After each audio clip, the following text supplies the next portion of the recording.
안녕하세요. 저는 열방샘교회를 섬기고 있는 이사. 저희 교양은 국경을 가까이 하고 있는 양강도 희산시입니다. 저는 과학자인 아버지와 평범한 가정주부의 엄마의 가정에서 이남 일녀의 외딸로 태어났습니다. 고난의 행군이라 불리던 그때 저희 부모님들은 50대에 모두 굶어 돌아가셨습니다. 너무나 아프고 많은 일들이 있지만 시간상 관계로 생각하겠습니다. 제가 탈북을 하게 된 동기는 저희 딸입니다. 저희 딸은 북한에서 지구사령부 후방천국 보위대에서 근무하였습니다. 그러던 2010년 1월 추운 겨울 어느 날 딸이 집에 들어오지 않았습니다. 그러던 1년 만에 딸과의 통화가 되었는데 중국에 있는 줄 알았던 딸이 한국에 있다고 하니 저는 제가 잘못 들었는가 해서 다시 물어보았습니다. 분명히 딸은 한국에 있다고 하였습니다. 저는 탈북하면 다 중국에 있는 줄 알았기 때문입니다. 딸은 중국에서 인신매매로 팔려가기 직전에 하나님의 은혜로 통일 서망선교회를 통해 구출되었고 중국 예수지사원에서 복음으로 양육받고 예수님을 영접하였습니다. 딸은 그날 저와 통화를 하면서 엄마 한국에 와서 살자고 하면서 하나님이 엄마를 데려올 돈을 준비해 주셨다고 하였습니다. 그러면서 계속 하나님이라는 말을 하였는데 저는 그때 하나님이 누구인지 알지 못하였습니다. 한국에 나와서 신앙생활을 하던 중 딸은 대전 통일광장 기도에 가서 간증을 하게 되었습니다. 그때 한 청년이 딸이 간증을 듣고 자기도 9살의 어머니가 돌아가셨다고 하면서 북한에서 어머니를 모셔서 함께 하나님을 믿으면서 살았으면 좋겠다고 하면서 퇴직금으로 받은 600만 원을 헌금해 주었습니다. 우리 딸이 선교사님들을 만난 날이 4월 29일이었고 대전에 예수 믿는 한 청년이 엄마를 데려오라고 헌금해 준 날이 4월 29일이라고 하면서 저희 딸은 세상에는 우연이 있지만 하나님을 믿는 우리에게는 우연이 없다고 하였습니다. 이렇게 되어 저는 2012년 5월 어둠을 타서 압록강을 건너게 되었고 제가 안전하게 탈북하게 있은 것은 북한을 위해 또 저를 위해 기도하신 여기에 앉은 여러분들의 기도의 능력이라고 생각합니다. 저는 탈북하여 중국 브로커 집에서 한 달간 있었습니다. 그때 그 브로커는 북한 무산에서 온 아줌마였습니다.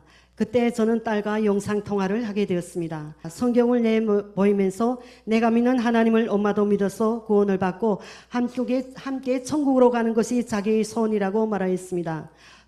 저는 그때 딸에게 나는 그런 것을 안 믿어도 잘 살 수 있다. 내 운명의 주인은 나 자신이라고 하면서 김일성 주최상을 고집하였습니다.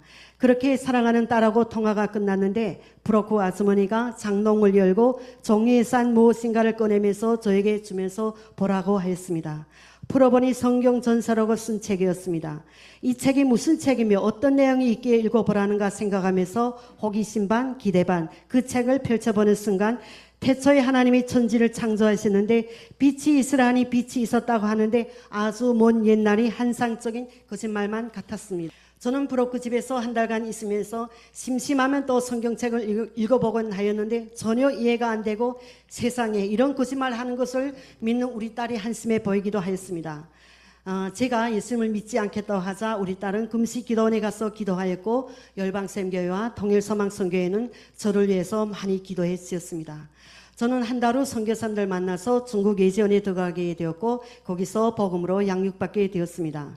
저희 딸이 통일서망선교회 예수지사원 1기로 공부하였고 제가 2기로 들어가게 되었습니다. 저는 임천국 선교사님 부부와 성열방 선교사님 부부에게서 양육을 받았습니다. 제일 첫날 성경을 받고 부른 찬송가 500장 무료의 생명줄 던져라였습니다.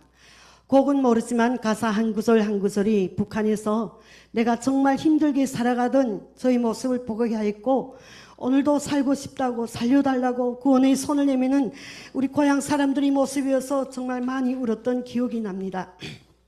그렇게 되어 저는 예지원에서 4개월간 양육을 받게 되었습니다. 그때 예지원에는 서로 다른 환경과 누구에게도 말할 수 없는 아픔과 상처들이 있는 자매들로 모여서 우리는 서로 이해할 수 없고 거칠은 성격 때문에 많이 싸우기도 하였습니다.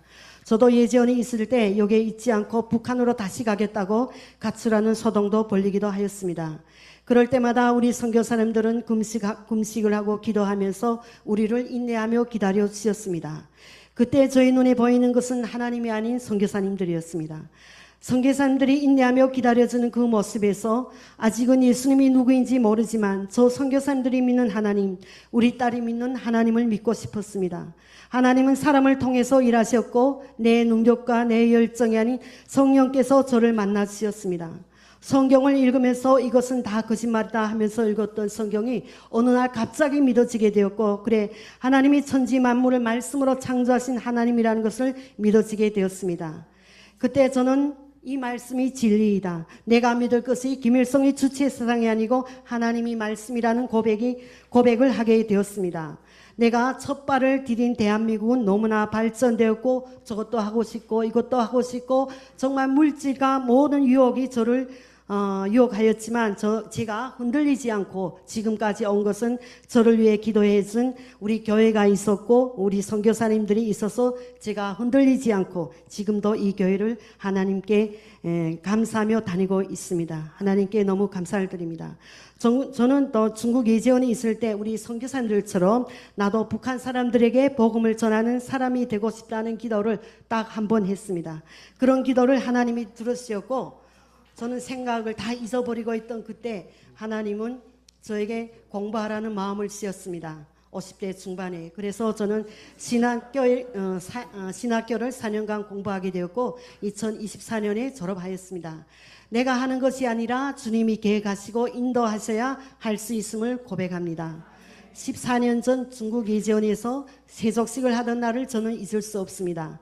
이빌리 목사님은 47살 난 나이바를 예수님이 사랑으로 씻어주면서 주의 어머니 북한에서 이반이 생계를 유지하게 되었다면 이제는 예수님이 자녀가 되었으니 예수님을 모르는 사람들에게 복음을 전하고 전도하는 발이 되라고 기도했었습니다. 저는 그때 이빌리 목사님이 하신 말씀이 기도했으면서 하신 말씀이 하나님이 나에게 하시는 말씀처럼 들렸습니다. 그래서 저는 국정원과 하나원을 거쳐서 내가 만난 하나님을 우리 북한 사람들에게 전할 수 있게 성령님께서 나에게 담대한 마음을 부으셨습니다. 저에게 있어서 예재원은 예수님을 처음으로 알게 해준 것이고 선교사님들 통해서 예수님의 사랑을 알게 되었고 받은 것이고 또 선교사님들 통해서 믿음으로 내가 한 걸음씩 나를 변화시켜준 영적인 집이었습니다. 저는 한국에 나와서 북한 선교학교를 여러 기수를 졸업하면서 선교 아울리치를 중국과 동남아를 여러 번 다녀오면서 그때마다 그곳에 있는 자매님들에게 이렇게 말하곤 했습니다. 우리가 예재원에 있을 때 제일 행복한 때이다. 여기 지금 있을 때는 잘 모르지만 한국에 나오면 그때가 제일 많이 생각나고 또 가고 싶은 것이 예재원이다. 그리고 여기서만이 성경을 제일 많이 읽을 수 있다. 우리가 여기서 예수님으로 잘 양육받고 한국에 나가야 우리가 세상의 유혹에 흔들리지 않고 주님 안에서 잘 정착해야 한국 사회에서 우리가 또 잘 정착할 수 있다고 말해주면서 또 한 가지 우리 선교사님들 속을 태우지 말고 싸우지 말라고 이야기했습니다. 왜냐하면 제가 그렇게 선교사님들 속을 태웠기 때문입니다. 저는 어제 날 중국 예재원에서도 한국에서 아울리치 온 사람들 앞에서 김일성 찬가를 부른 사람입니다. 그런 저를 하나님은 자녀로 삼으시고 새 사람으로 변화시켜 주셔서 중국에 있는 우리 평강교회 자매들과 함께 제가 부족하지만 하나님이 말씀을 함께 나누며 공부하는 선생님으로 사역하게 해주셨습니다. 평강교회 자매님들이 변화되는 모습을 보면서 저는 정말 하나님이 살아있다. 정말 하나님의 은혜는 정말 그 누구도 측량할 수 없다. 이렇게 간증하고 싶습니다. 중국 공안의 어려운 환경에서도 예배를 드리는 우리 평강교회 자매님들 위해 많은 기도 부탁드립니다. 하나님은 살아계십니다. 주님이 일하십니다. 감사합니다.